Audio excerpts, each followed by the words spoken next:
Salom hammaga. Sizlar bilan bugun yana Saidov Studio suhbat olib boradi. Bugun men sizlarga kechagina qo'shilgan PUBG Mobiledagi yangilik haqida aytib o'tmoqchiman.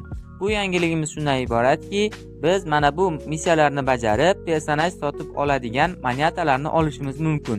Bu nima degani? Ya'ni 100 ga teng bo'ladigan personaj monetalari. Har biri 100 ga teng. Agar biz bu yerdagi belgilangan daqiqalarni bajaradigan bo'lsak, biz xohlagan personajimizni mana bunday ko'rinishda sotib ola olishimiz mumkin. To'g'ri, hozir bilganlar aytishi mumkin, biz buni bilib bo'ldik, kechagina ko'rib bo'ldik deyishingiz mumkin. Ammo ba'zi do'stlarimiz hozir PUBG Mobile kirmayotgan bo'lishi mumkin.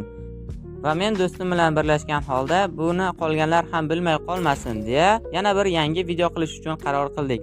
Agar hozir siz bu videoni ko'rib turgan bo'lsangiz, yaqinlaringizga, ya'ni bilmagan yaqinlaringizga jo'natib qo'ying. Va albatta ular ham mana shunday mashqlarni bajargan holatda yangi personajlarni o'zlariga sotib olishsin. Agar siz buni endi birinchi marotaba bilib turgan bo'lsangiz, marhamat, mashqlarni bajargan holatda tekinga UCL personajlarni sotib olishingiz mumkin. Va albatta yana mana shunday qiziq videolar chiqishini istasangiz, bizning kanalimizga obuna bo'lib, videolarimizga like tugmasini bosib qo'ying.